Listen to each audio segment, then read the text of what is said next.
이번 시간에는 말씀 묵상에 대해서 은혜를 나누고자 합니다. 왜 말씀 묵상을 해야 할까요? 말씀 묵상을 하면 예수님을 깊이 알아가게 됩니다. 말씀 묵상을 통해 예수님을 만나고 묵상을 통해 내 삶과 내 자신이 변화되는 것을 볼 수 있습니다.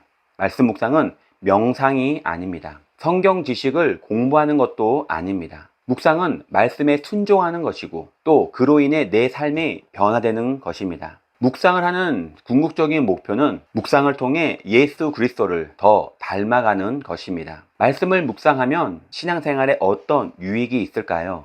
첫 번째로 하나님의 은혜를 경험하게 됩니다. 은혜에 깊이 들어가길 원하신다면 말씀을 묵상해야 합니다. 왜냐하면 하나님은 말씀으로 천지를 창조하셨습니다. 하나님의 말씀은 살아있고 운동력이 있습니다. 하나님은 말씀으로 만물을 붙잡고 계십니다. 하나님은 말씀을 통해 병든 자들을 치료해 주십니다. 하나님은 말씀을 존귀히 여긴 자를 높이 세우시고 또 말씀을 멸시하는 자를 버리셨습니다. 무엇보다도 예수님께서 말씀이시기 때문입니다. 예수님께서 하신 말씀은 바로 영이요 생명입니다. 말씀을 묵상하는 것은 예수님을 묵상하는 것이고 사랑으로 연합하는 것입니다. 두 번째로 하나님은 우리를 형통하게 해 주십니다. 이스라엘 백성이 출애굽할 때 하나님은 모세에게 능력의 지팡이를 주셨습니다. 가나안 땅을 정복할 때 여호수아에게 하나님은 말씀을 주셨습니다. 여호수아서 1장 8절을 보면 이 율법책을 내 입에서 떠나지 말게 하며 주야로 그것을 묵상하여 그 가운데 기록한 대로 다 지켜 행하라.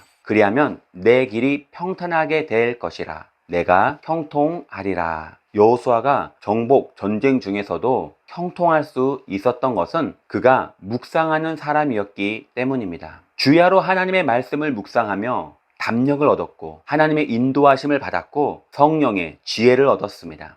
그리고 묵상하는 가운데 하나님의 음성을 들었고 하나님의 뜻을 깨달았고 형통할 수 있었습니다. 그의 모든 형통의 비결은 바로 말씀 묵상입니다. 세 번째로 묵상에서 얻는 가장 중요한 것은 지혜입니다. 이 세상에서 지혜보다 귀한 것은 없습니다. 잠언서 3장 15절에 지혜는 진주보다 귀하니 너의 삶하는 모든 것으로 이에 비교할 수 없도다. 지혜를 정의하면 무엇입니까? 바로 모든 것을 하나님의 눈, 하나님의 안목으로 볼 수 있는 능력입니다. 그래서 지혜는 통찰력입니다. 지혜는 무엇이 중요한지를 알게 하고 그 문제의 핵심을 파악하게 합니다. 그 지혜를 얻는 유일한 길이 바로 말씀 묵상입니다.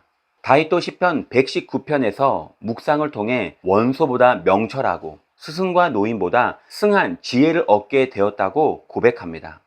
네 번째로 말씀 묵상의 유익은 열매를 맺어 다른 사람을 유익하게 하는 것입니다. 시편에서 복 있는 사람은 야훼의 율법을 즐거워하며 그 율법을 주야로 묵상하는 자이고 시냇가에 심은 나무가 시절을 쫓아 과실을 맺으며 그 잎사귀가 마르지 아니함 같으니 그 행사가 다 형통하리로다. 말씀을 묵상하는 사람은 열매를 맺습니다. 그 열매는 나를 위해 맺는 것은 아닙니다. 나무가 열매를 맺어서 그것을 자신이 먹지 않고 다른 사람이 그것을 먹을 수 있도록 과실을 맺는 것입니다.